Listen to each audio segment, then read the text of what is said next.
right, here we are at the top of the hour. It is time to break some dirt on a Discord bot. So let's see, I've got my VS Code visible, I've got terminal visible. What else do I need? I've got my hotkeys. Browser? Yes, okay, cool. So I've got Discord and browser because I'm working on a Discord bot.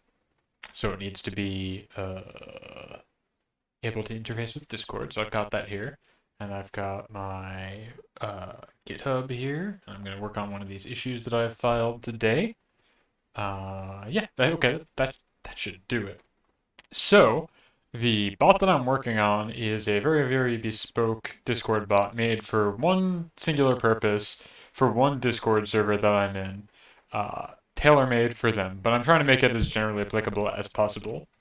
And to summarize, the bot is essentially made for facilitating live translation. Fizzy Orange Fool, thank you for joining the Skeleton crew. I appreciate it.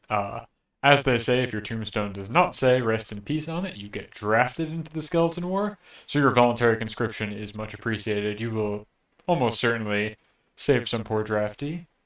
Howdy. Yes. Nice to meet you. So as I was saying, I am working on this bespoke Discord bot. It was made for one server with one purpose in mind, and that is to help facilitate live translation of Japanese streams, or any language, doesn't have to be Japanese. And specifically, because there are bots that do that very well for YouTube, this is a bot for... I have an echo going. Oh, interesting. I have monitor on, but I always have monitor on. It's usually not a problem. Let me fix that. Okay.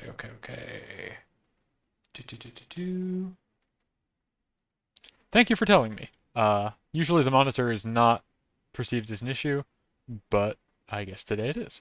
That's fine. Let me see if I can get through my speech this time. Alright, yeah. So, today I'm working on a Discord bot. The Discord bot was born into this world with one purpose, one desire, to facilitate live translation of Japanese live streams into Discord so that messages with live translation do not get lost in the rapid flow of the chat. But the caveat twist is, while there's been plenty of Discord bots that do this for YouTube, and there's probably some that do it for Twitch, I had the unique niche that needed to be filled here for building a Discord bot that worked for a website called, I don't actually know how it's pronounced, Mildom, MILDOM.com. Let me close my terminal because it's kind of blocking stuff we don't need to see yet. MILDOM.com, which is like, I guess, a Japanese Twitch TV type website. It's for streaming rather than video upload, so it's not like a YouTube competitor. But the site's completely in Japanese. It's definitely made for Japanese folks who can read and listen and speak Japanese, which I'm not one of. But there's no developer API for it at all. I had to work backwards and figure out what I needed to talk to and how to interface with stuff and how to get data and what that data would look like. I worked on this and got it all basically through brute force and detective work. But the end result is I have a Discord bot that, let's see, I can basically talk to, and it will capture messages from designated chat members or the streamer, and it will post those messages in a designated Discord channel for the server that it is in. So we've got one individual who's really, really good at live translating. His name is Taishi, and he is the designated live translator for these streams. And so we really wanted to make sure his messages don't get lost. 1 second, I need to squash a bug. It looks like the bug has already been squashed. Thank you.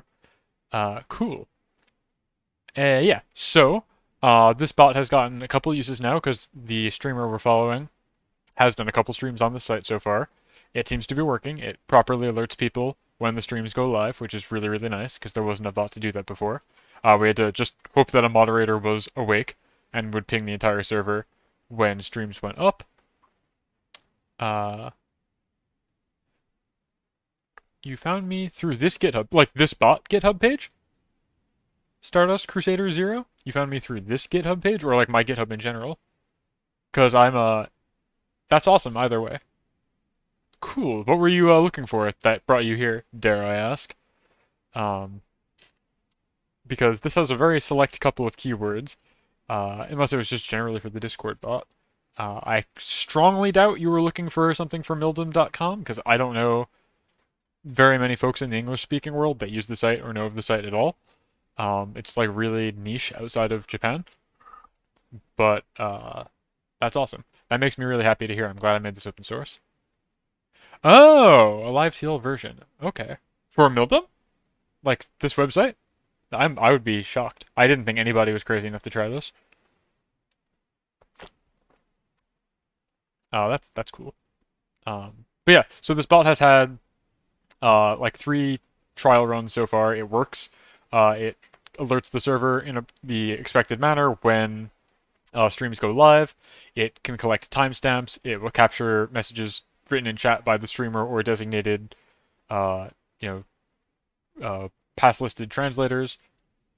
And it's now gotten to the point where people are actually asking for new features on it or improvements.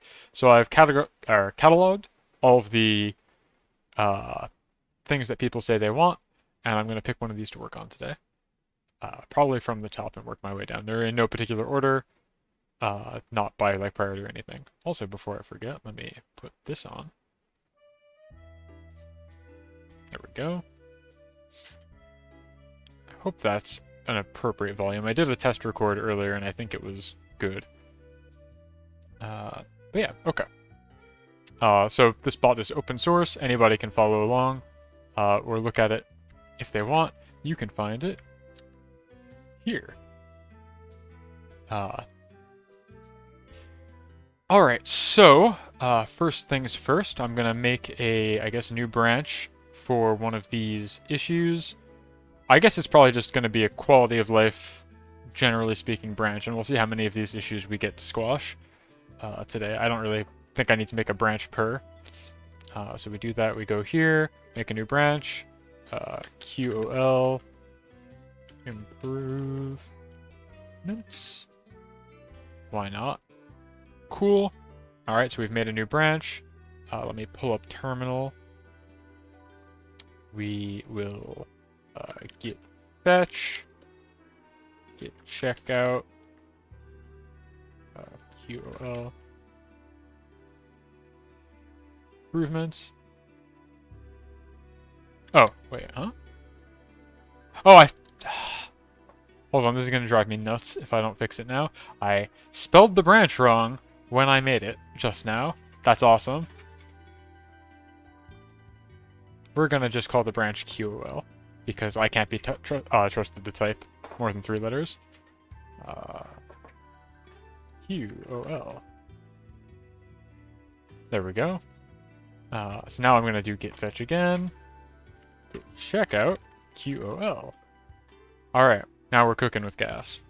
We got our branch. We can start working on features. So let's see, the first issue I had that somebody pinged me about this morning when I woke up, because this bot was doing its job at 3 a.m. EST, while I was well and truly asleep in the ground. But I woke up to a fun notification on my phone of this bot pinging the server that the stream had gone live. I got to see people happily logging timestamps for their stream that they got a little summary of at the end. And then at like 5 a.m. somebody pinged me with like, hey, here's an idea that would make this better. And their idea was an idea that's actually already in the bot, but I realized that it doesn't inform them that they can do what they wanted to do. Which is to say, the bot, if I go back to my Discord here, you can interact with it with commands. In this case, you have like a little prefixed thing, like you do $C, and you don't have permission to use that command. Well, that's a problem. Oh, that's going to be fun. Hold on one second. I should have tested that before I actually got in here. So, as you might be able to glean, in this browser version of Discord, there's, well, you can't actually see, but there are 2 of me in there. One of them is like my main Discord account, which I have for all of my different servers, and then I made a burner Discord account for things where I want to stream while doing Discord development. So I just have this one server, no friends or anything like that, so I won't get pinged or anything. And I need to make the burner account authorized as a bot operator real quick. So let me do that. Discord server settings, roles, create a role. The role is admin. Boom. Skip this step. We'll apply this to the burner account. Doing that all behind the scenes. Let me try that again. Okay, so now if I type $config, she will spit out the configuration for the server, which is good. And so yeah, what people didn't know is you can see right here, you can type in $config. That is the same as $C, is the same as $conf, I believe. These are all aliases for the same command, and people didn't realize that you could do aliases, which was a problem because the full word command for the timestamp thing that they wanted to do was timestamp, which is a bit verbose to type, but you can also just do T, or TS, and nobody knew that you could do that. It does say if you do, like, help, it prints out all the commands and their aliases, but nobody was doing this because I wasn't around to suggest that you do this.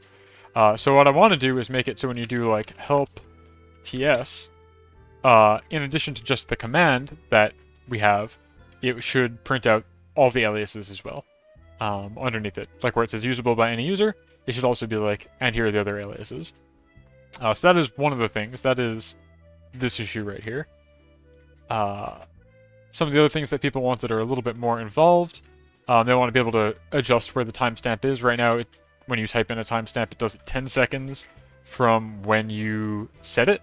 No ifs, ands, or buts. More sophisticated bots for YouTube will let you roll that forward or backwards, because I think they track timestamps per user, and the way I implemented timestamps here does not track the user that made them.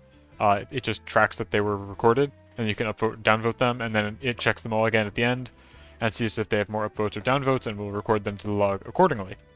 So I have to figure out, if I wanted to make them be adjusted, who's allowed to adjust the timestamp, how do you do that, that kind of thing. The third issue here is having the bot actually DM me Skeletom anytime it has an error on any server, which has not happened yet. According to my server logs, it hasn't blown up or had any kind of exception. If it does have an error, it will print it to the Discord it's in. It'll have a little error message and say, please contact the bot owner. And we also record it to a file log on the server that it's running off of. But I would like it if it just took the proactive measure to DM me directly and I got a ping on Discord if anything ever blew up. Because Lord knows I'm not checking the server logs on a regular basis, unless I think I have a reason to.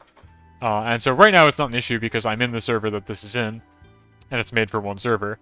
But in the future, if this bot were made for public deployment for other people's streamers and other servers, I don't want to have to be in every server that it's in.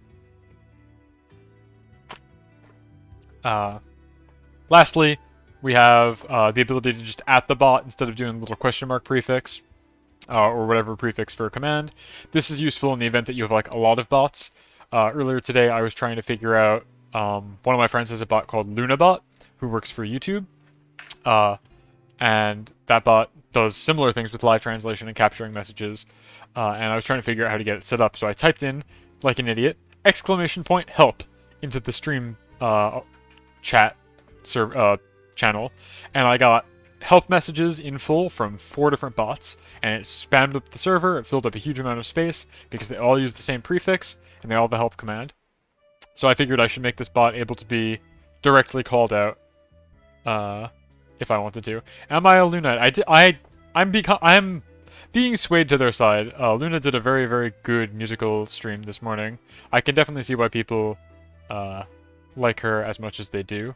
I kind of find the baby angle a little grating, but that's just personal preference. She does it really well. Like, she is in character all the time, very professional. You have to respect it. And then way back in the end of June, must have been. Yeah. At the end of June, I worked with these same people in the Lunite server to get some stuff for Coco's graduation, which was fun. We made a website together, which is how I met this person. And they just so happened to be the person who made the most used HoloLive bot, which is fun. And so I learned a bunch from them and was able to take what I learned and apply it to how to make a bot here. So they were a big help. That bot is also open source, by the way. That's LunaBot Translations. It's available. But that's enough talking. I've been talking for like 15-20 minutes now, and I haven't actually done any programming, so we should probably get to it. I've done my git fetch. I have the branch ready to go. We can swap over to VS Code, I think. Let's do that. There we go. It was a good listen. Yeah, so this bot, unlike the Luna bot, which was made by an intelligent software developer who knows what they're doing and isn't like a rambling fool, that bot is programmed in TypeScript, which means you have type safety, and it compiles, and you can be sure that everything is good to go before you try and run it. I wrote all of this in vanilla JavaScript because I guess I have a thing for self-agony. I don't know. It made sense at the time when it was really small, but it is a pain in the ass for being sure that everything works. There's no compiler. I can make typos and I'd never know it, which is why it's also really important to have tests. So real quick, I'm going to run my my test suite, which I use Jest for, and it's going to print out my test summary at the end. I've got a fair amount of unit tests in here that run every time I try and push to make sure I don't push breaking code. And yeah, I got my little summary of how good I did. I don't want to make it that big. When the numbers turn green, I get happy. Overall, we've got 72% of our statements in the entire bot are hit. Unfortunately, the ones that are not hit the most are the two commands that people use the most. They're also the most complex commands, which is why they are more difficult to test. So I'll get to that someday. Yeah, I write tests. I write a lot of tests. Overall, 72% of the statements are hit, 67% of the functions, and 73% of all lines written have been called by test code at some point. I absolutely would not deploy a Discord bot to a public server, or a server with any amount of people in it that aren't my immediate friends, without having it be well tested first. That's just a recipe for getting people mad at me. Okay. So, the command we want to edit, first things first, because I want to have the help thing print out aliases, right? So that should be pretty straightforward. That's actually really easy. Right here, we have the way the help command works is, or actually, I'll talk about how I've structured the commands, and I can do that by using the help command. There's a class called command. You define aliases in an array up at the top here. There's a permission level, which is an integer. It's defined in another class. I can show if people care, though I kind of doubt that will be super interesting. Then we have the actual function that the command does. You pass in the message that it is responding to in Discord. So like if I go back to localhost real quick, I keep calling it localhost. I'm not actually running anything on localhost. That's just what it's called in my OBS scene, my browser. Like for example, the message is this guy. It's $help TS sent by me. And then so this has a prefix. It has a command, and then an argument. So the command is help. The argument is TS. For the help command, another command is the argument because you get help about that command. So if I go back to code, we have our message, the arguments, and then there's an override because there is a backdoor written into this so that I can set up configurations for other people's servers if they want me to. Only I, Skeletom, am allowed to use the backdoor. It is programmed to only accept me. No ifs, ands, or buts. So the override exists so that I could remotely execute these commands on other servers, basically trick it into think it's responding to a message that's actually on another server. But that is there. It's in the README. It's not a secret. It's in case people don't know how to set it up or they get locked out somehow because they'd like remove ops or something or delete the rule that lets them modify the rule. Things like that. I just figured there needs to be an override. Anyway, so yeah, we've got our actual function here. And then there is a final section here which has the tooltips, which is an array for every possible usage of the command. So help can either be used with no args or with one arg, and it will display usage information about a specific command, or it displays a list about all the commands. And then when help runs, it will go through all of the commands, find these, and it will compile them into a list, like we saw. It will do, if I do just help, it lists all of the commands, iterates over all of them, prints out their aliases, and says you can learn more about a command by typing help and the command. So if I do that, like help, to output, there's a lot of different ways you can use this one. It's like chat add, language prefix, channel name, remove the language prefix. You can set the alert channel, things like that. And so I want, in addition to having the permissions, it should also say like other aliases are. I guess it's gonna have to do that kind of in a redundant way, because of how I set the command up, but I'm not sure. We'll figure it out. Right now, if you give it an argument, if it has an arg that is another command, it will find that help tip on the other command. It'll print out the value of the message body as usable by the permissions. We do some new lines, and we have the description. I think all I need to do here is like new line, other aliases, and then I do like that.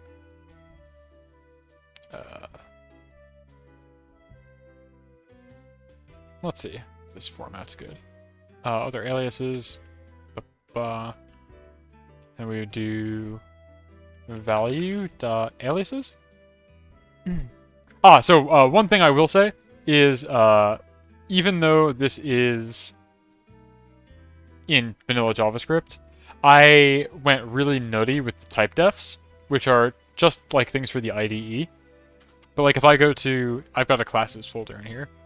And you don't have to make classes in JavaScript at all, but I did because I would go personally crazy if I didn't. Models, that's what I'm looking for. Command. So I wrote all of these Java docs, basically, that describe what goes into a class, an EC6 class, ES6, EC6, I don't remember, class, which informs the IDE when I have, say, this help tips map, and I get my value.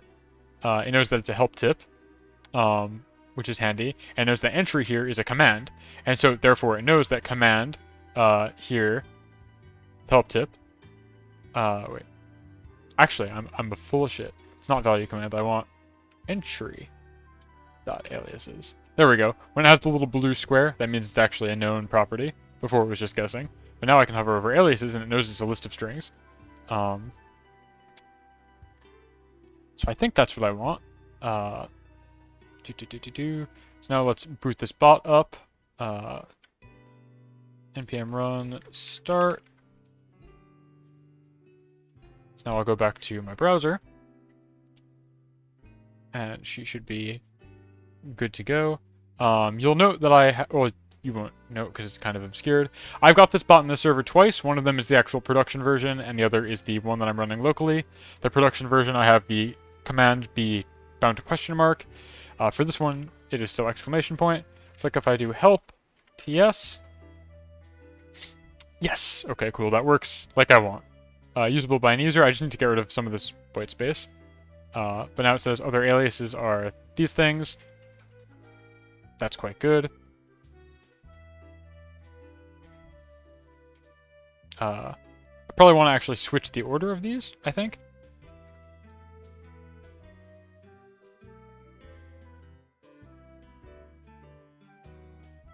Let's see. Go back to code. I think it would make more sense to say, here's the command, here are your other aliases.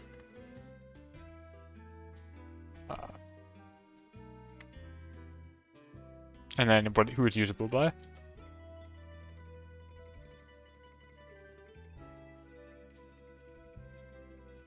What do folks think of the BGM I've got going on right now, by the way? That's hot off the press. Just finished up now. Yeah, but it's written for me. It is a commission, so it is not infringing on anybody's DMCA laws, which is quite nice. It's actually the same as the loading screen music. It's just re-instrumented. made by the wonderfully talented Matt Martin, at MattMatat on Twitter. I think I linked to him in my Twitch description as well. But it is the same composition, more or less, as my weight screen, but it is a lot more relaxing. Okay, let's see. Unfortunately, I think I do have to kill and rerun the bot every time I make changes to these things, because they get, like, not compiled, but kind of set at launch and not reinterpreted, I think. So we go back to here. Let's do help ts.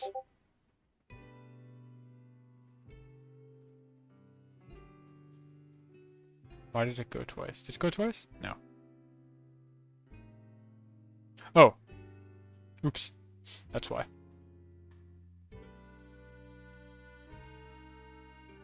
I messaged it from my other Discord without realizing.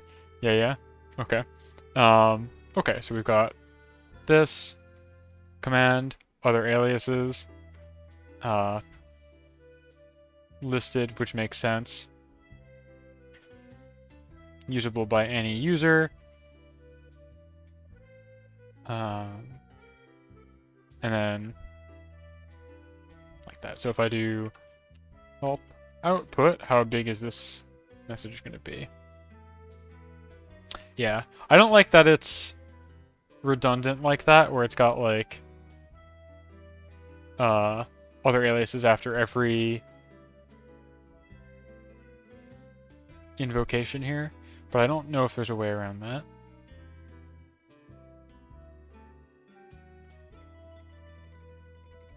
Same with usable by, like it doesn't need to do that for every possible use. Actually, I wonder if I can fix that. What do we do with this? So we have a map, fields. Ah, yeah. I see. Okay, so fields is a list, and then in the Discord, it's just putting, like, this is one list entry. Oops, sorry. I need to be on the correct Discord. Like, this is one list entry, and then this is one list entry, and this is one list entry, because of the way it sets these things up. And I want to, I think, instead, have these two be right underneath command information, and then all these commands. So actually it would make sense if just these two things paired together was its own list entry. Or part of the title. That might work. Let's try that. Message, command information. Let's try that. Let's go back to VS Code. So instead of putting all this stuff in here, we still would just have just value description. That's cool. And then here we could pop what we were just talking about, the other aliases and who it's usable by. And I think that would be good. So now if I rerun the bot, data normalization at work. Yep.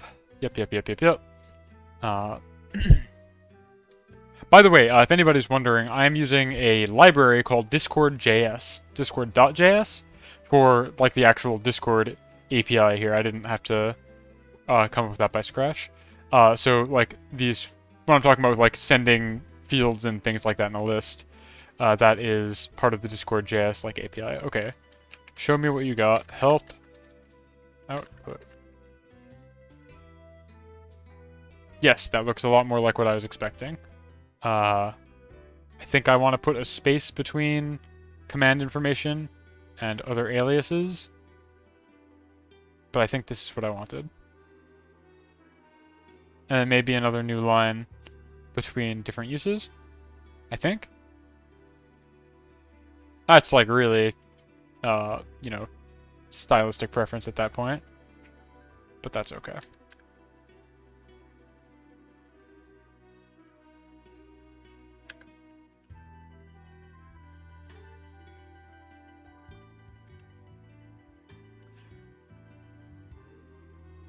Discord Jazz. Yeah, I mean, I don't know how it would interpret Discord Jazz. Discord Jazz is what you're listening to right now. Though it's not really jazz. It's more like a bossa nova kind of thing, I think. What am I trying to get to show? This thing. Alright, what do you got? Help. Output. I keep using the output command. Oops. The output command because it is the most verbose by a lot. It has 3 different uses, and they're all kind of lengthy.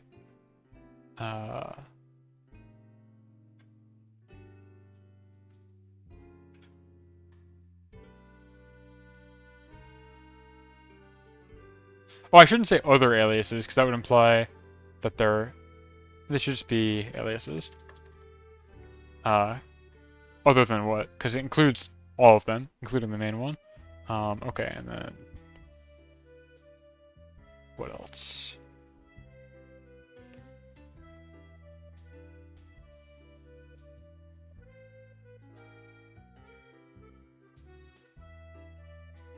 I think I want a new line after who it's usable by.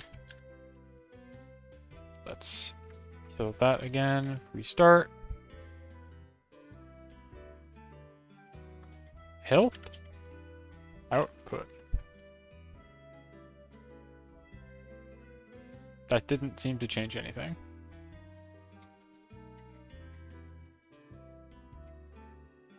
Why not?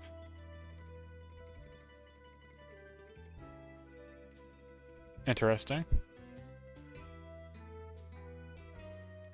Well, I think this is probably fine. This gets the message across. There's the list of aliases, who it's usable by, the different ways you can use it. Yeah, I think this is basically good to go in terms of what I needed to get done for that. So now when I ask a moderator to pin this message, it'll have all the commands that you can use to trigger this, including the shorthand, which was asked of me. I was specifically asked, hey, could you make it so the timestamp command uses T instead of having to type out timestamp? And I felt really bad 5 hours later telling the person, you could have already been doing that. It was not conveyed to you at all, which is a UX failure, not a failure of the user in any way. Yep. Alright.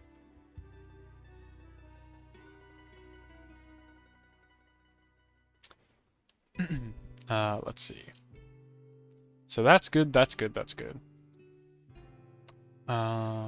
Let's, I guess, commit that.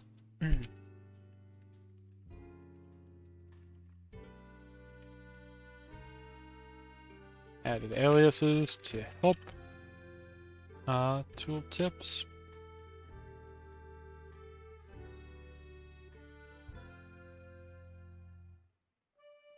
Oh, I probably don't need to push, but while we're doing it, as you can see, I just did my git push, and now it's going to run all of those tests. I have it set up so that if any of these tests fail, it blocks the push, which stops me from pushing bad code to the repo.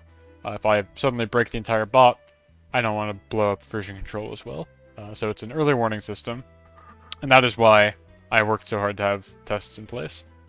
Because if I didn't, I could easily ruin stuff for myself later. Okay, and then in the actual timestamp command, I think the aliases I have are just timestamp and TS. I was asked to also add just T, so we're going to do that as well.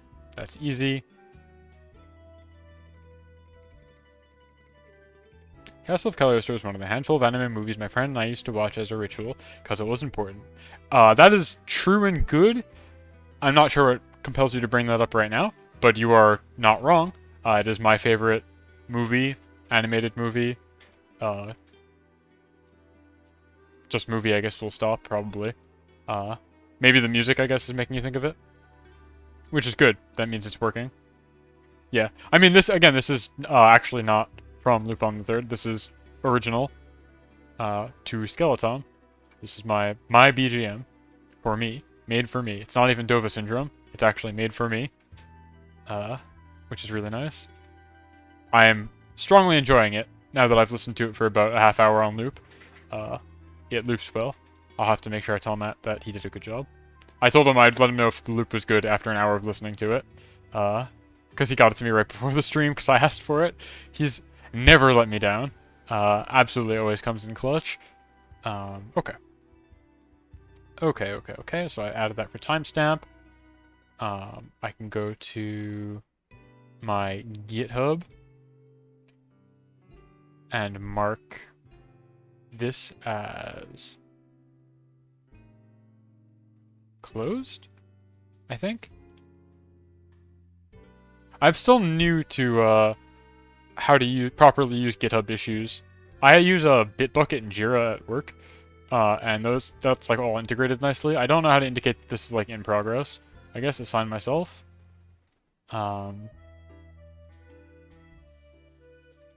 Open. I don't know.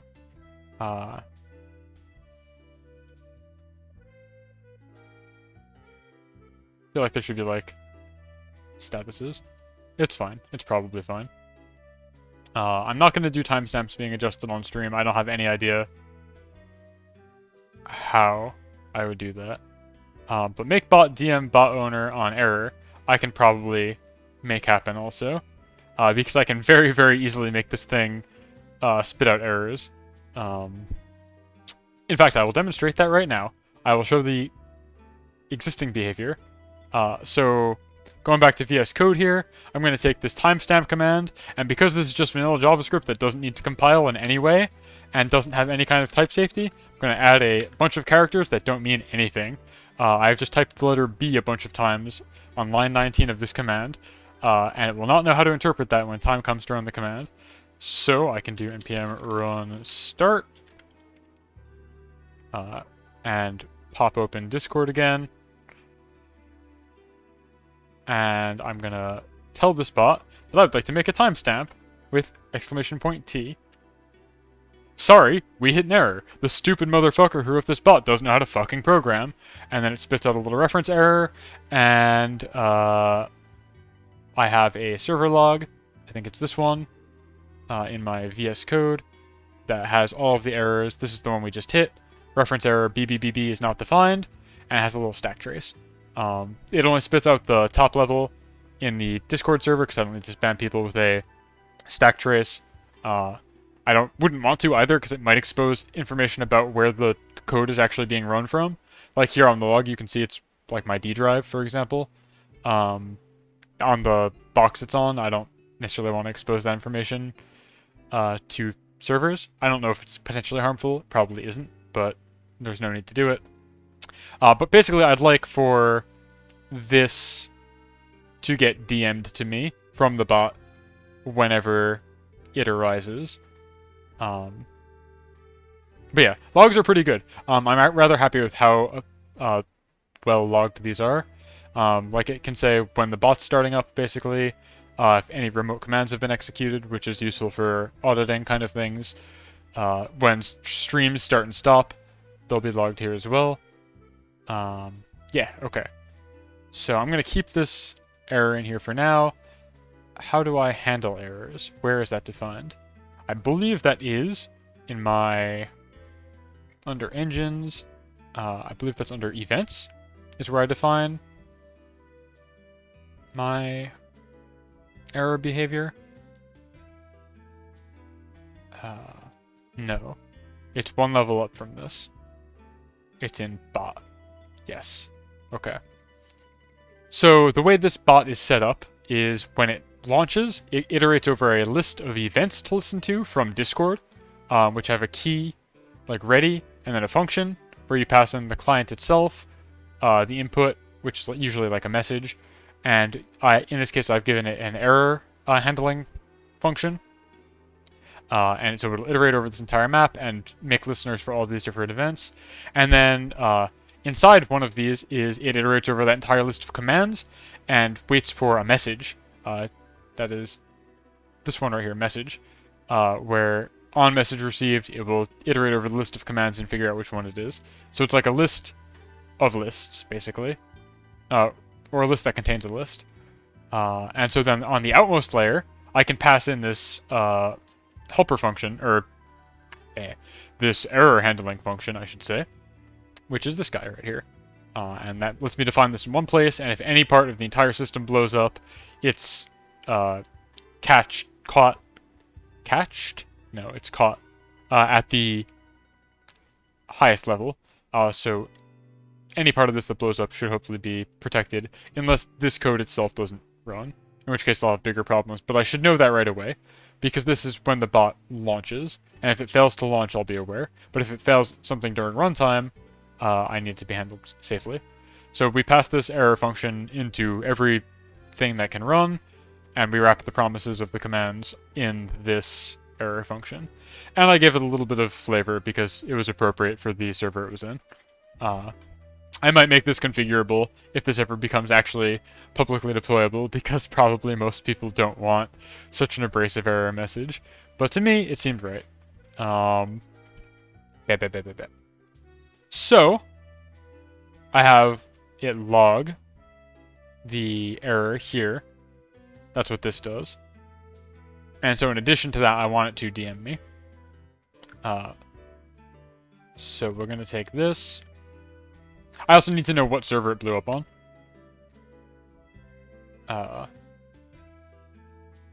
So let's see, we're going to...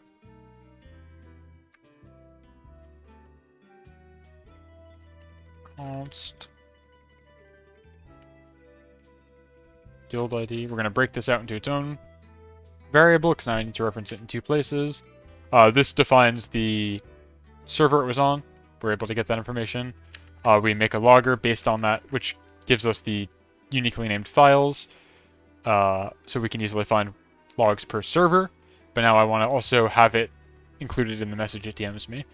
So we try all of this. We're going to do here. And I wrote down something in this Git issue about how I can actually achieve this, I'm pretty sure. DM bot owner. Call with client, users, fetch, user ID, send is probably the correct way to do this. Okay. So do I have access to client here? I do. Client dot users client.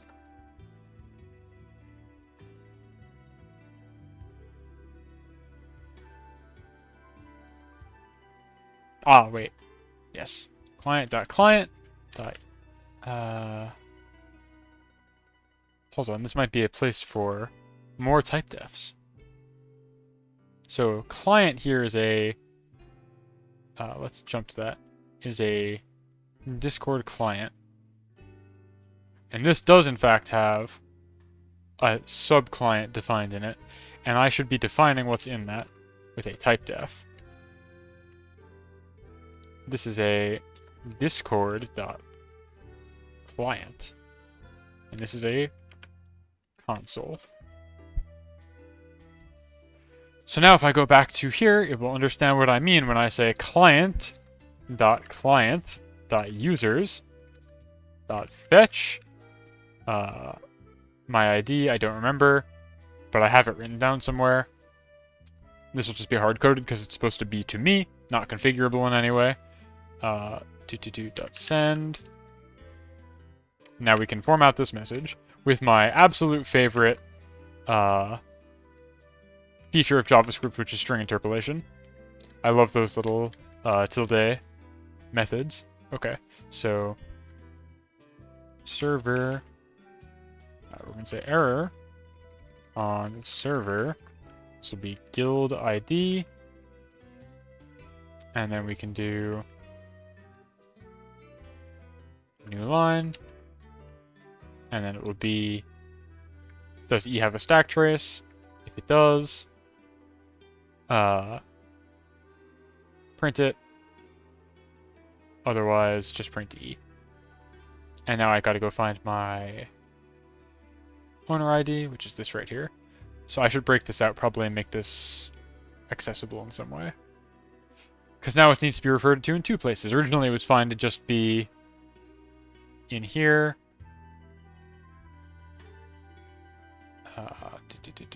And not exposed, but now I need to actually expose it, I think. Or, no, actually. No, it has to be exposed. Because I need access to the client, and this doesn't have access to the client. These are just helper methods. Okay. Let's see. Where do I want to put this? I guess right at the top.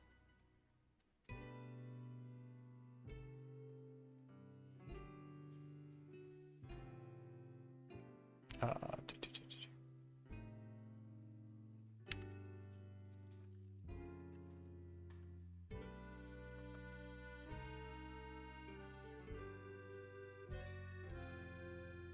I forget how you do these. It's like that, I think.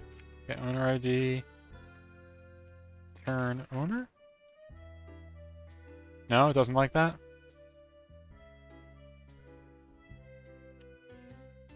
Can you only do that inside a class? Yeah, you can, right? That's not valid syntax.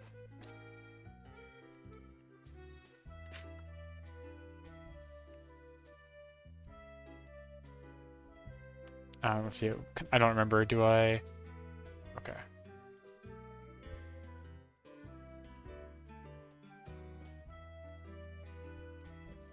This returns of type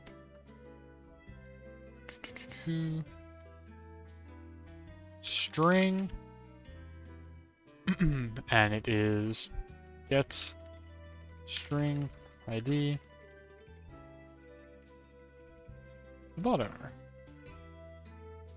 All right, and we got to make the module export this. It goes right at the top.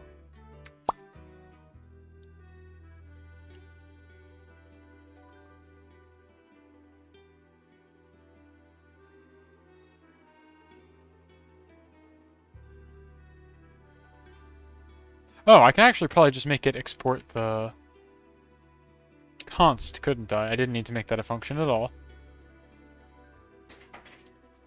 I think that works.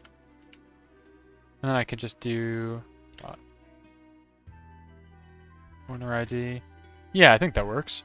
Okay. So back to bot here. Fetch, Discord.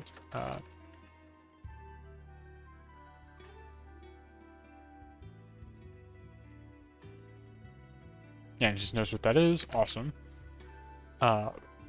For posterity, I guess, you'll see this in my code a lot, this thing called app-config. I don't know where I picked this pattern. I hope it's a pattern, not an anti-pattern, up from. But this is basically a dependency injection manifest. And I guess to take that a step further back, dependency injection is a method for keeping your code very testable, which lets you swap out what functions are being called when. So, to show this off, where would I go? Here. This is my app-config class, and you can see it's got all these getters, like for my client, for like HTTP clients and other things, and like my helper functions, which means in my tests, I can make a spoofed version of this class, which gets passed into everything, and replace these function calls with ones that do things that are completely different. Oftentimes it'll just be like flipping a boolean. When you get the chance. What is manifest? What do you mean? Like, what does the word manifest mean? Is that what's being asked? I don't mean manifest in any particular technical sense. I just mean it's a list of calls, basically. Here it is basically serves as a routing tree to different pieces of the code. So, for example, in my bot here, you'll see I do appconfig.discord helpers, and then I'm able to access a helper function via that way. And then in my app-config here, we can see that Discord helpers points to this module that I was just editing. And so this is very helpful because it means in my test, I can define Discord helpers to look like, let me go to a random test. Let's see, commands, tests. Yeah, okay. So right here is a great example. I am making a dummy app config where I have all of these getters defined, but they do completely different things, which lets me mock out parts of my code that I don't actually need to be testing. So for example, my Discord helpers here, instead of it actually doing the thing where it analyzes the message you feed it to figure out what your server ID is, it just flat returns 123. And because I inject this, or pass this dummy config into the command that I'm trying to execute here, instead of the actual defined app config that we saw in that other file. But because they follow the same class definition, it works just fine. And so then when my code tries to reach out for that particular method, it will instead hit this dummy method that sets something that I can then analyze at the end of the test to see if it worked. This lets me check that functions are being called as expected without needing to do the actual work in those functions. It's most useful in cases where you have networked code. Like, for example, like API clients.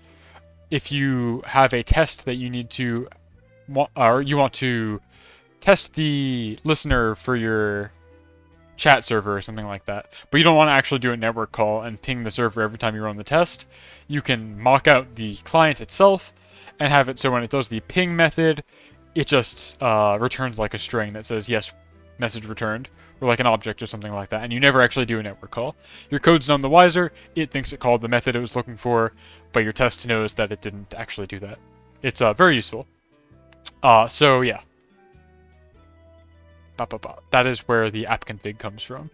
You can inject different variations of the same schema into your code. Schema? I think that's the right word. Of the same functions, I guess.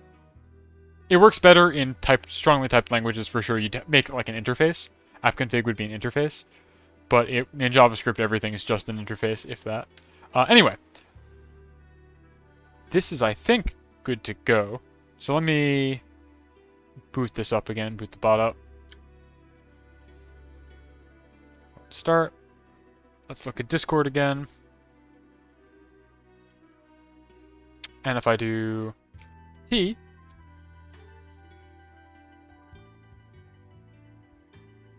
don't think it DM'd me, which is not good. Pretty good explanation. I'm definitely rambling. I apologize. It's like 10 o'clock after a full day of work, but I do feel a lot more lucid than I did last time I tried to do one of these after work, because I feel very strongly about this bot. I think I'm doing a good job with managing it and building it. I only started on it midway through July, because I wasn't a member of the server that I'm trying to run this bot in until about then. So I feel like I made good progress on it. Okay, this doesn't appear to have DM'd me. So something didn't work great. But it's still messaged.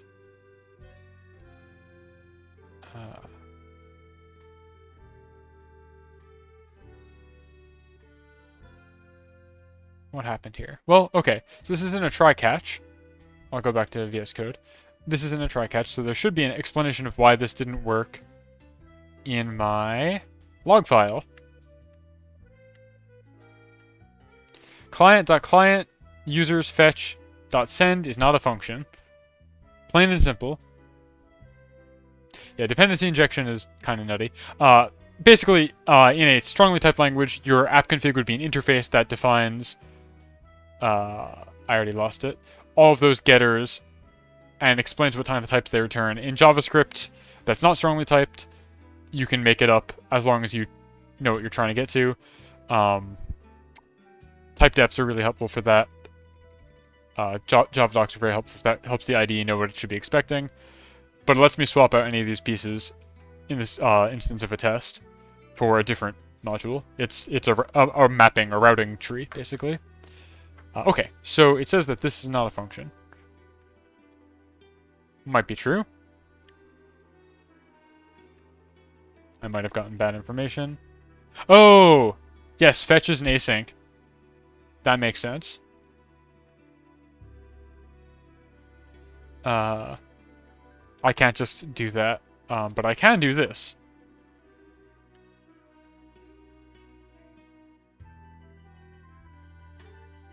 Wait, no, this itself is not an async.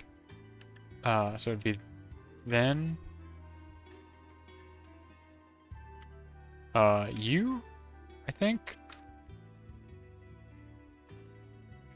U.send, yes. Catch.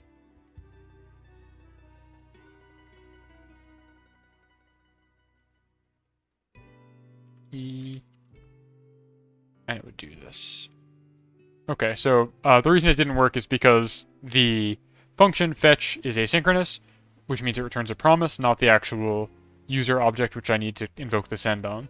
Asynchronous means that it can take an indeterminate amount of time to return a data point, unlike compiled code, which is typically all synchronous, where it will halt until the instruction can be completed. JavaScript lets you do things that aren't, because it's very much network-based, and network things can take a variable amount of time, and halting your code until that network resolves is generally bad.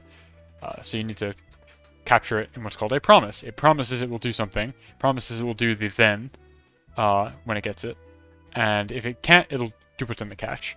So we do this.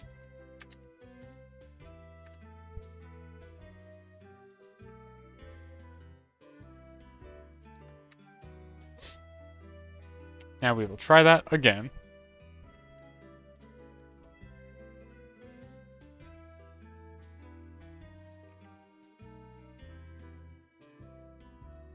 No. Still didn't work. Why? Oh wait, yes. Never mind. On my other Discord, which is muted, because I'm in streaming mode, I got a stack trace. Awesome. Error on server. Reference error. Awesome. Okay, cool. So you'll have to trust me on this, that it did in fact DM me the stack trace. And it says what server there's an error on, so that's cool. I'm going to format that a little better so it looks better for me. But this works beautifully. And now I'll be notified proactively anytime there's an exception, instead of having to have somebody complain to me if they even notice there's a problem, and then having to check the logs. That's awesome.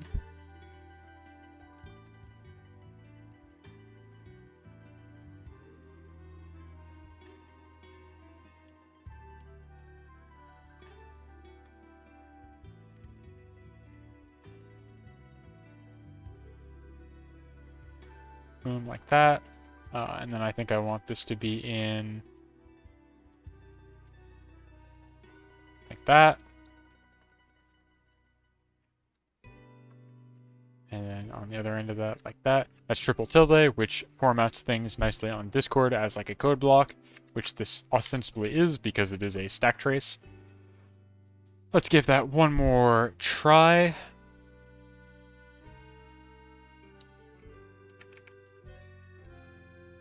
Yep. Perfect.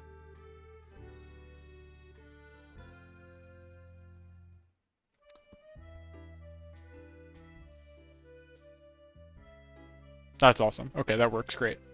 So that'll message me and be very annoying anytime something blows up,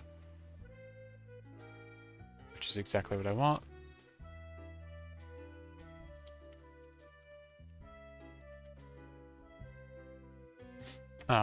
Cool.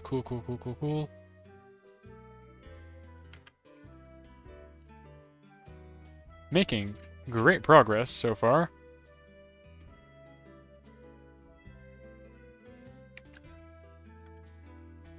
That is two things I wanted to get done down. I probably have time for like one more, and then I should probably go to sleep, because it is getting close to 10:30. As much as I love making software, I shouldn't be doing it for hours and hours a day like this. It is not healthy. Okay. Back to VS Code. We will git add.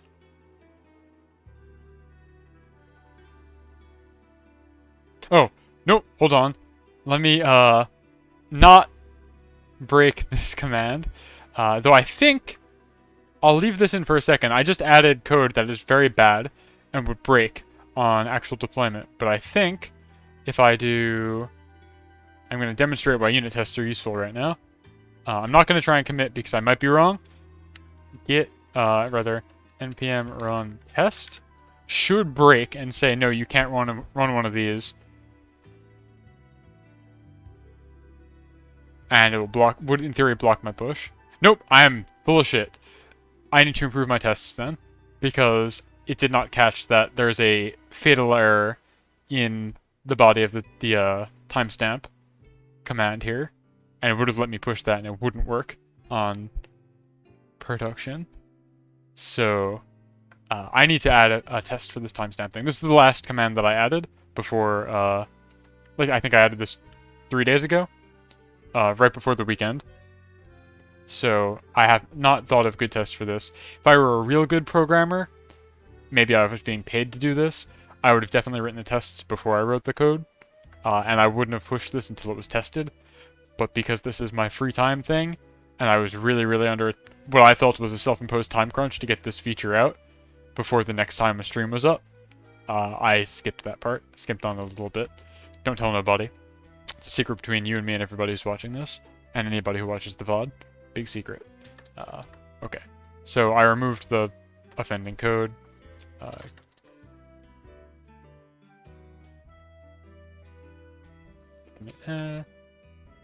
What is the functionality here? DMs, bot owner.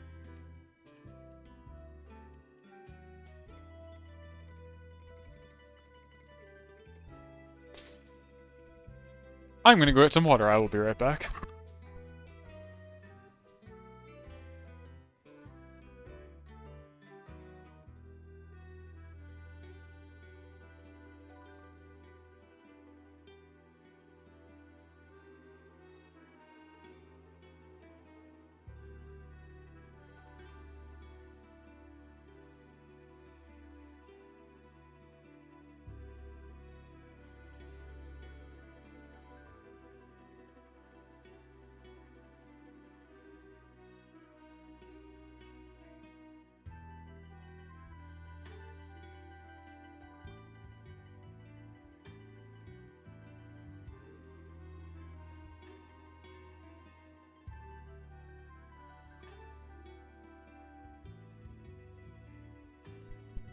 I have returned.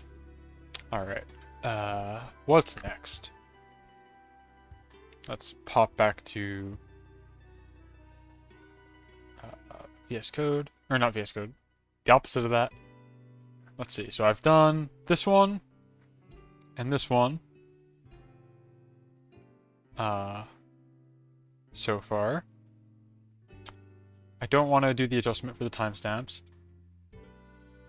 I don't know how to do this last one because I don't think Milden.com offers an easy way to do this. So I guess the last thing I could do tonight is make the bot respond to mentions as though they were prefixed commands. Maybe? I don't know. That might be a bit ambitious for 10 o'clock at night, I think. I'm not sure. Yeah.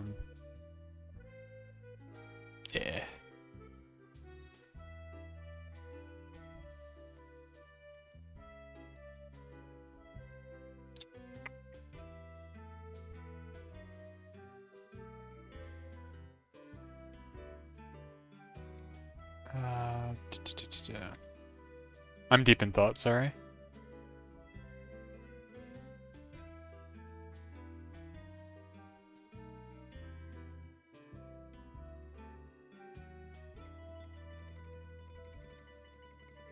Okay, so if I wanted to do that, if I wanted to make the bot respond to being at id as though it were a prefixed command, that's actually probably not too hard. Let me close all of these. So as I mentioned, there's a list of events, and one of the events is getting a message. I'm gonna make my not move myself. Terminal can go away for now.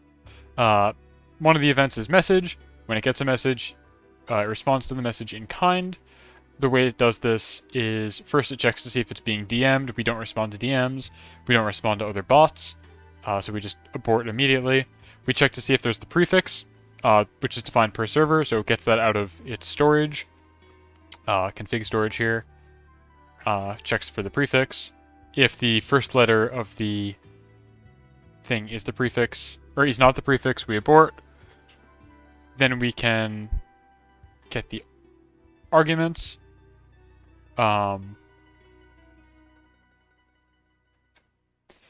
Which is everything split on spaces. And then the command is everything after the prefix. The prefix can be more than one character also. You could have it be a whole word. So we get that. We check if you've got the correct role. We find the command. And then we do the command. And we've got some error handling as well. And if it returns a react or whatever, it returns there. It reacts as such. Tells you if you don't have permission to do the thing, etc., etc. So what would I need to do if I wanted to respond to being at id, just like if it were being prefixed? Because we wouldn't have prefix length. So this would change.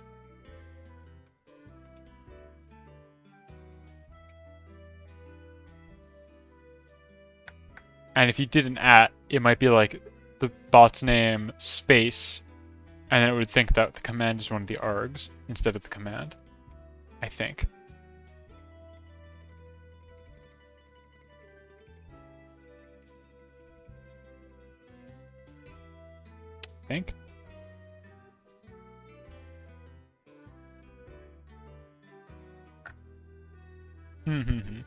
First, though, I need to know how to get this bot to understand that it's being added at all. So baby steps, I guess. Let's find out. Discord.js bot respond to being pinged. Stack Overflow, what do you got for me? This is a Stack Overflow browsing stream now. Message has a property called mentions, which contains all the channels, members, rules, and users mentioned in the message. You can use the method has data options of message mentions to see if your bot was mentioned. Oh, well that's handy. Prod it with a stick. Huh? The bot? Prod it with a stick? What did I say in the context? I'm already beginning to forget what I said, which is an indication that I should probably call it quits pretty soon.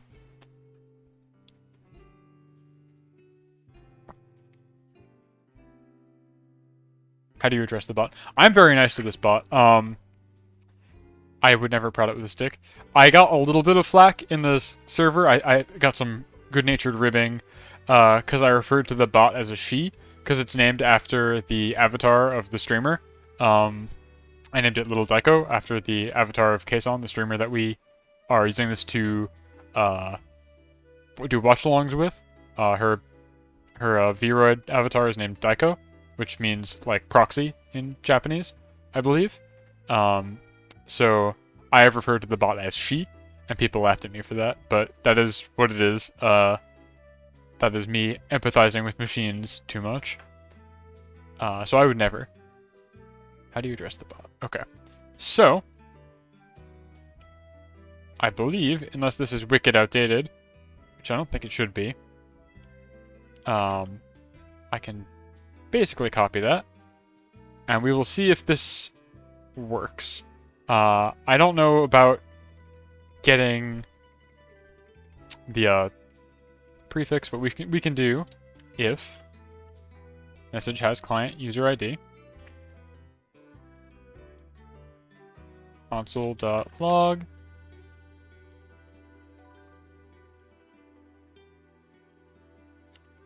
print out something like a hit. Okay.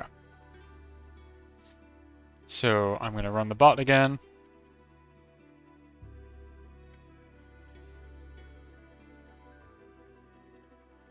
Oh, I should bring my terminal back up because I just added a console statement. We're going to want to see that. Make this very big. Open up Discord. I'm going to do at littler. Oh god, I don't know which one is which. Hello.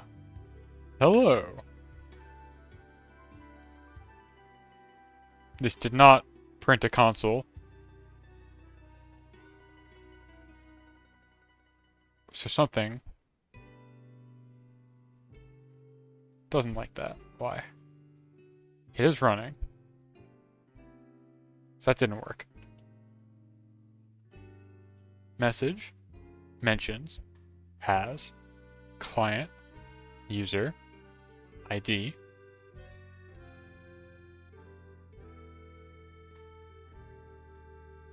Does it think that that constitutes a DM? If I move this up, this should be the very first thing. Let me make my terminal nice and small again. I gotta get like hotkeys for auto resizing windows, I feel like. No, I don't think so. So I have the prod one, which is named Little Daiko, and then I have the local non-prod one named Littler Daiko, because I couldn't come up with a better name. And I did correctly at the more diminutive one. I was able to differentiate them, though they have the same display name. I think it might have thought that was DM, depending on what my isDM helper function looks like. So we're going to try that again.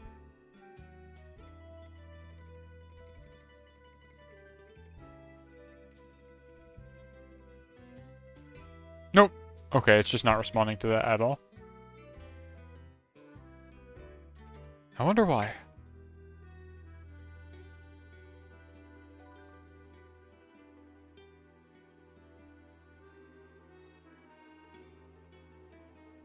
Okay.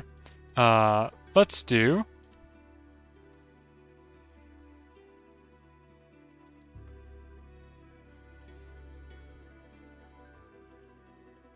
we're just going to print out all of the mentions that this has. I want to see what this data looks like. So JSON.stringify message.mentions.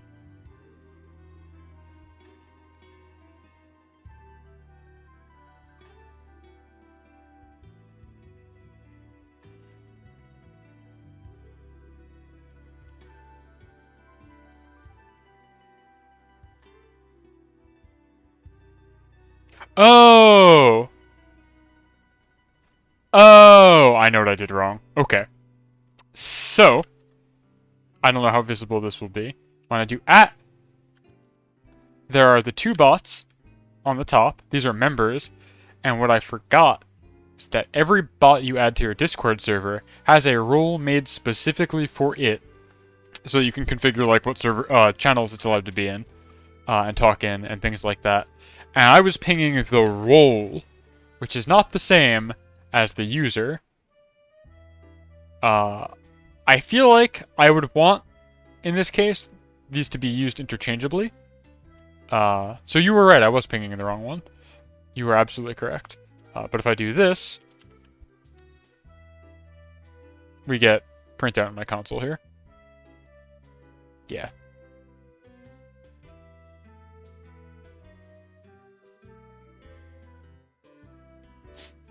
Yeah, okay. So that is good.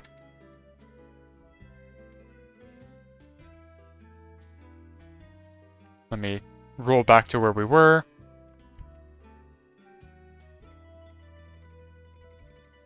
Now if I try this again, should get past the isDM piece and everything like that.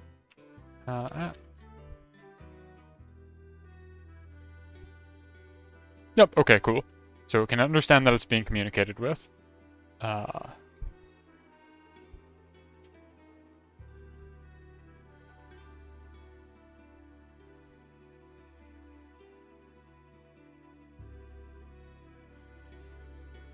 So basically now, I know how to get the mention here. I'm going to go back to VS Code. And so we can get the prefix, what the prefix is supposed to be, and we check if it has the prefix index is at the start of the string. I think I can do not think like that. And then the last thing I just need to figure out is instead of slicing on prefix length,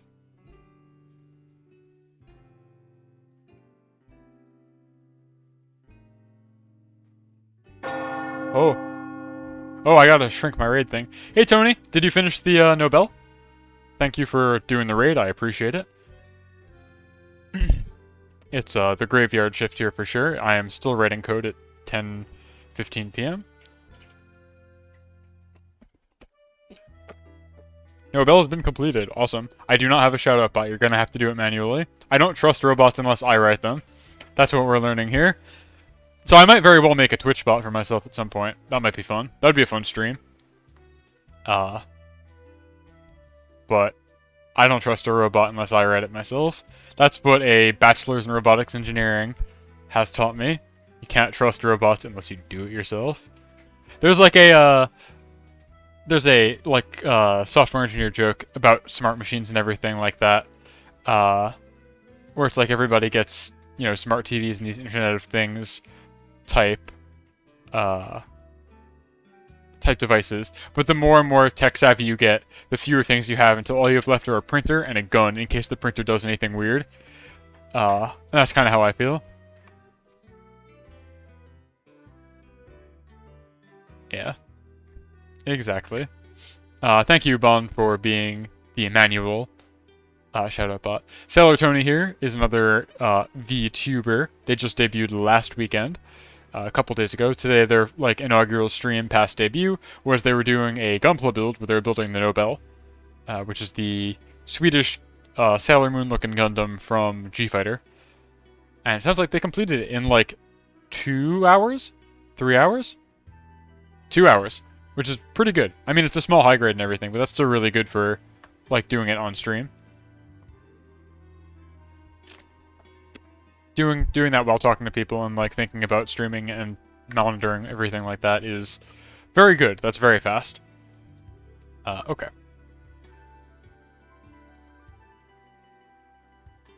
What do I want to do here? This becomes a conditional.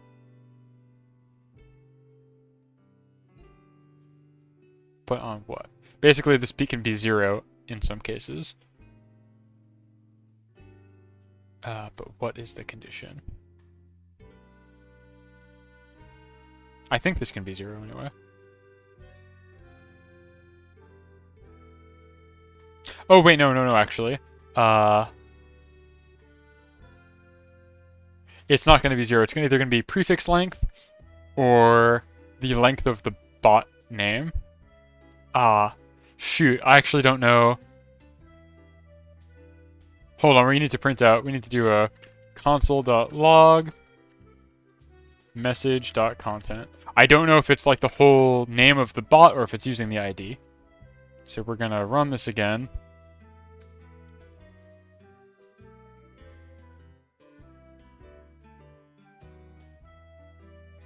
Yeah, I mean, there are definitely good Twitch bots. I'm just, mostly having a joke here about my own laziness. About not setting up the Streamlabs bot or anything like that. I always just want to do things myself. Or make Bond do them for me. So let's see. At little... help. How does it interpret this command? Awesome, it didn't print anything out. Why? What did I do wrong? Back to the code mines. Alright, VS Code.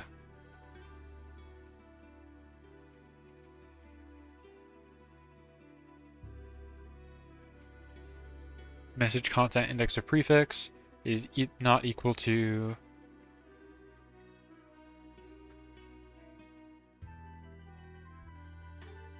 Okay, one thing at a time. I need to know what this message looks like. So we'll put that here again. Ba, ba, ba, ba, ba.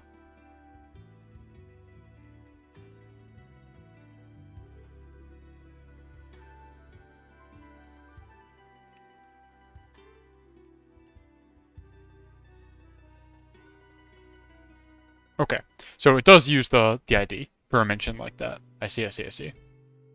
In that case, that's helpful. I don't know why it didn't get past this other one, though. Going back to VS Code.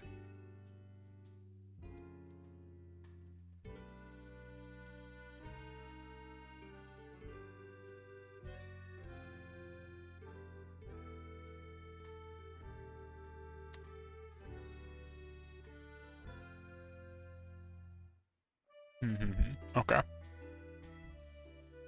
Terminal becomes small. Let's see.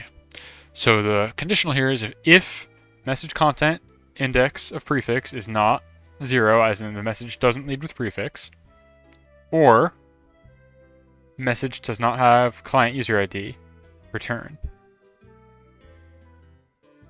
Oh, wait. That's why. Because it should be an and.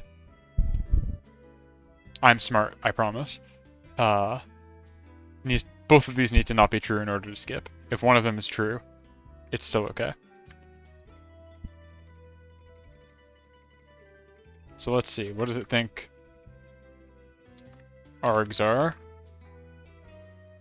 If I get this far.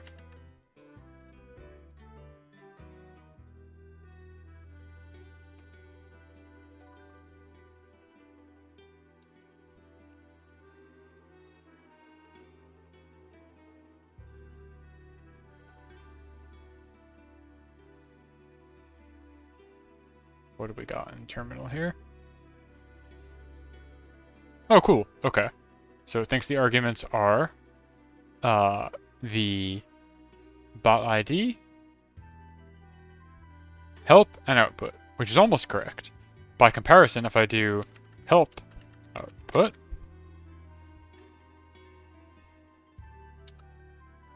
it knows that the arguments are exclamation point help and output, and it will try and take a prefix off of the first argument and turn it into a command. And let's see, I can also do, if I do the ping without a space, like a maniac. Okay, so these are the three cases basically we have to work with, and they all need to work. That's challenging, actually.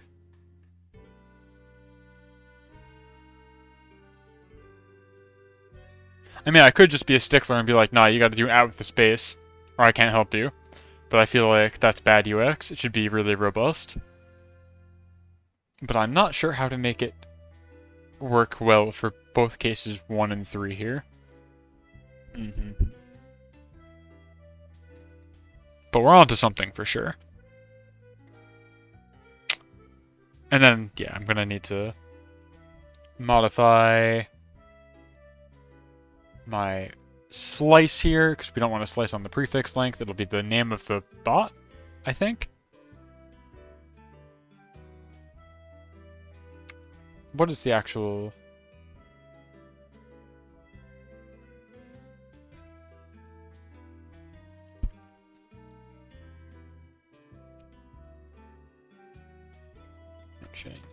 I think it's like this. What is it? It's... Keep looking over.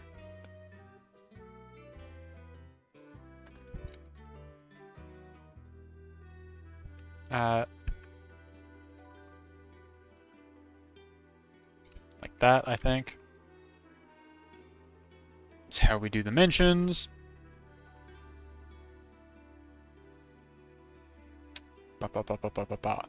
And then I would split on either prefix length or mention length.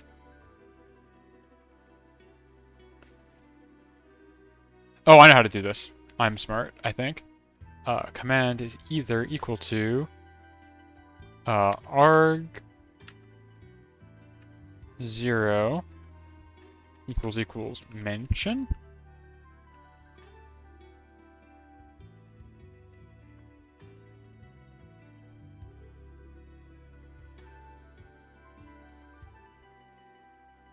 If it does... Oh, I forgot. What does shift even do? Removes the first element from the array and returns it.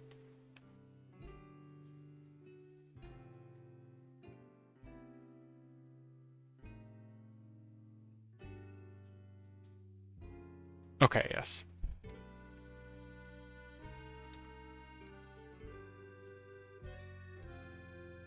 Never mind. I was like, I'm smart. I'm not smart. I'm thinking basically, if your first argument is the command, you do one thing, or is the mention, you do one thing. Otherwise, you can behave as normal. And the thing that would need to change is this.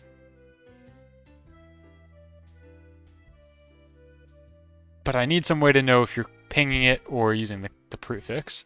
And a simple Boolean wouldn't accomplish that, I don't think.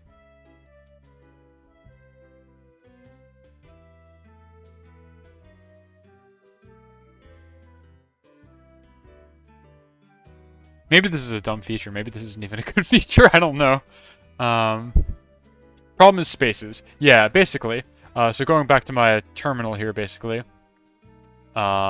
we have 3 cases where the user could do message the user, the bot, space, the command they want to do, space arguments. They can do the prefix with no space, which is the way it works right now. Or they can do mention the bot with no space and then the command and then the arguments. In the first one, it splits into 3 arguments. In the third one, it splits into just 2. The second and third are very similar, with the only difference being that instead of the prefix, it is using the mention string, which I could make work. I could check if it's triggered by mention or triggered by prefix, and just change the length of the slice. But when it's space and it's a separate argument, I don't know what I would do there.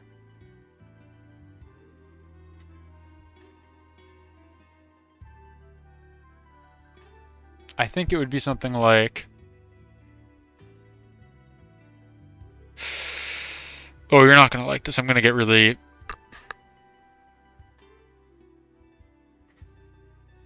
Okay, hold on. I know what I'm going to do.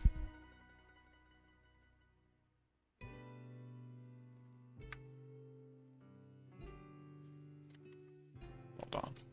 Const as prefix equals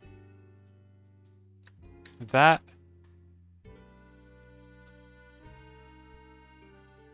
Okay. So we're going to do if as prefix.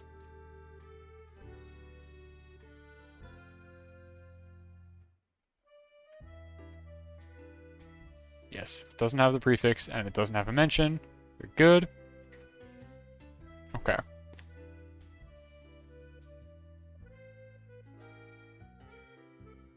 So now we can do something like this.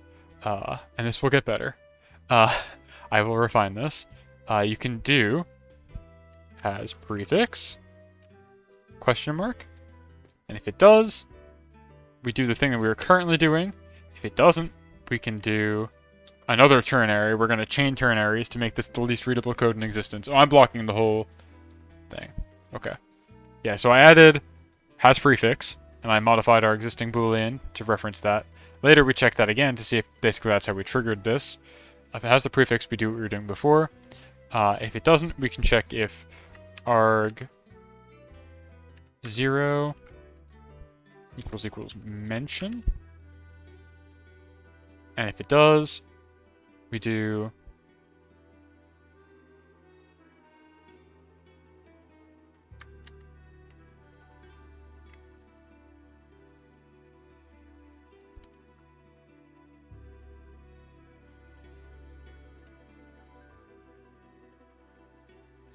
so we would do arg shift. Can I put a parameter into shift? No, right?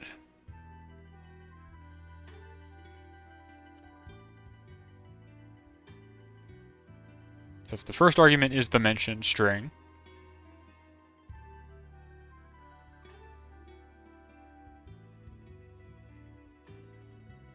can I just do shift.shift?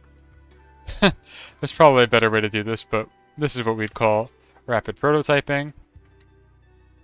And then finally, else, we would do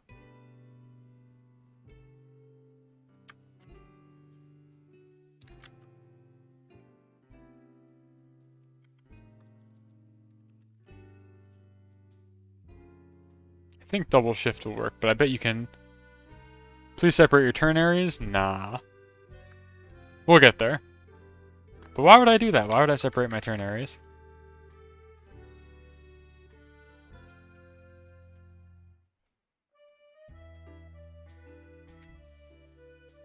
Okay.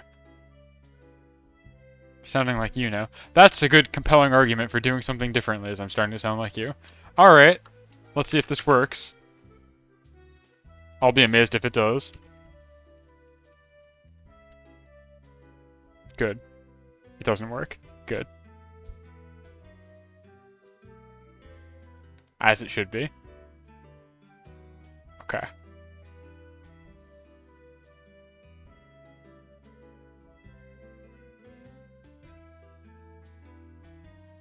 Got as far as logging the arguments, though. So let's see, did it spit out an error? We're gonna go to VS Code now. Surely it would spit out an error. No. That's weird. Wait, did I stop and rerun my bot? I don't remember.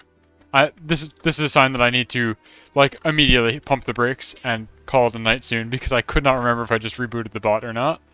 Uh-oh.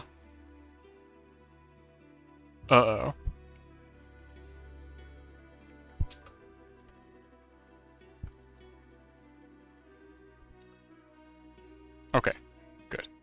So nothing is happening. And it's not producing an error, so it's not an exception.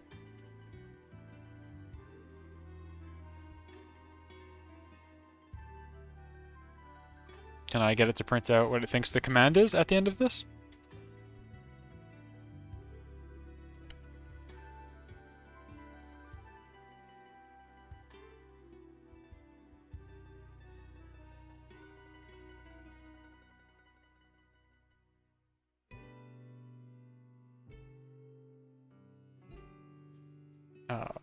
Do.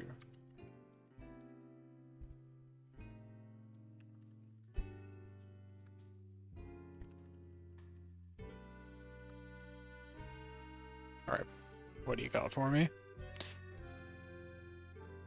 Okay, so it does not have a command. How is that possible?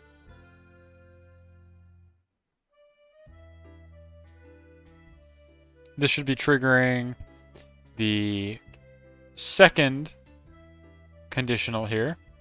Args 0 is equal to mention.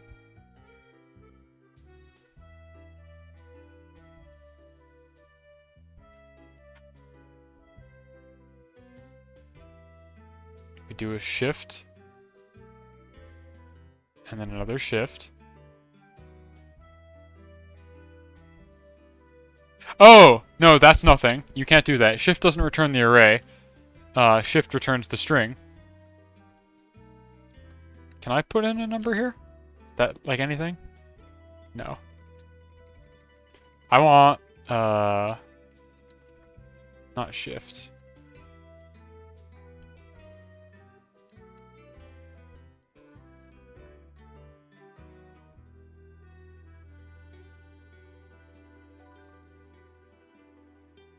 How do I get this? I need the second item in the array.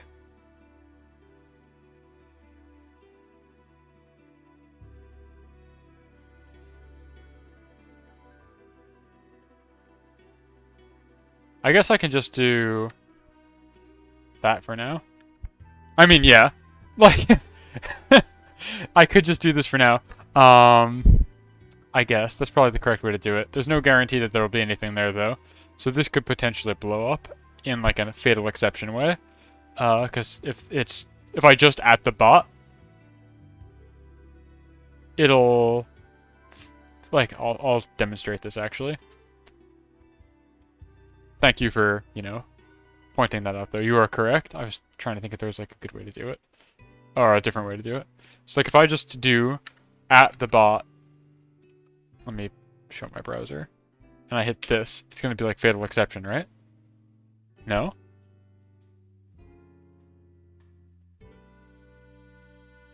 Interesting. I would think that because there's no item 1, it would abort, because it was trying to do item 1, 2 lowercase. Help. Output. Still nothing, though. Alright. Perhaps chaining my ternaries was a bad idea. Because now I don't know what it's doing. And it's not easy to debug.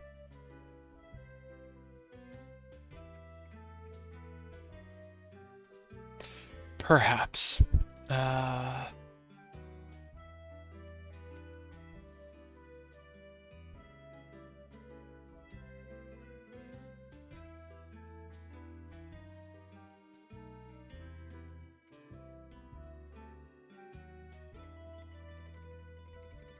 Yeah, I don't think I'm gonna solve this tonight.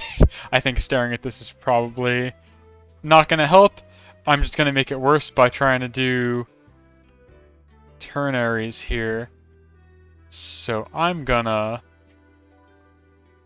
roll this back a bit to here. This is acceptable and will still work, but still only accept the prefix. I have code in here that explains to myself for later how I was checking to see if it was a mention. This is how you format the mention. Like so.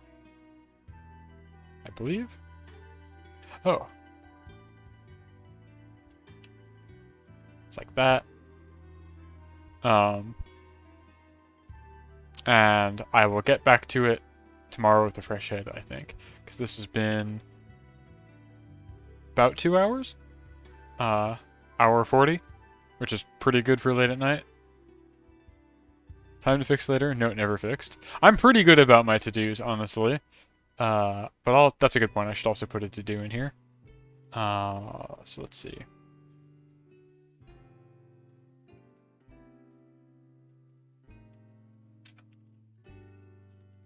To-do.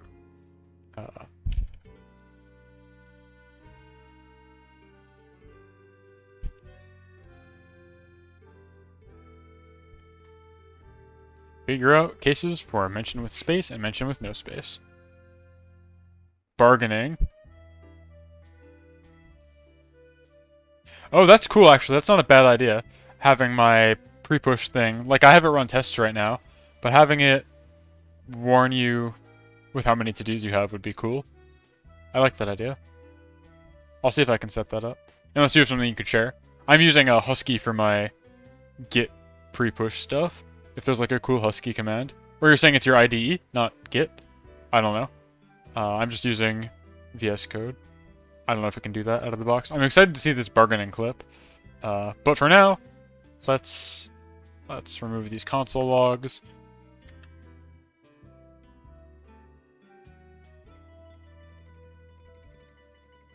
And actually, I want to remove that from the actual conditional as well.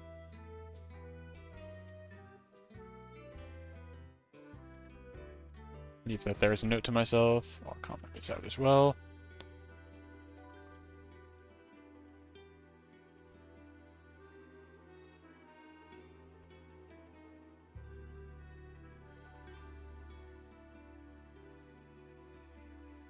Start to work on mention triggers for commands.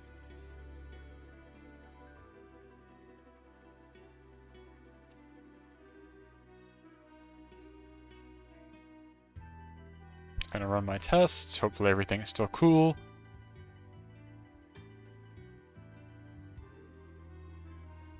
Oh, you're writing Java. Interesting. That makes sense. Yeah, I use Java primarily at work, though we're leaning towards TypeScript for newer stuff. It is very much like Whiplash to have to support like Java 8 or earlier applications while also writing in like bleeding edge TypeScript. I learned about Husky from my job though. And I'm very grateful for it because it's very nice to be able to run tests. At any rate, I will figure this out tomorrow, probably off stream. I don't think I'll be streaming doing it. Though maybe. Nothing's impossible. So for now, I will see if there is someone to send you off to raid to. Just keep the train rolling. I think... Hold on, I gotta check if they're like almost done or not. Because they've been going for quite a bit.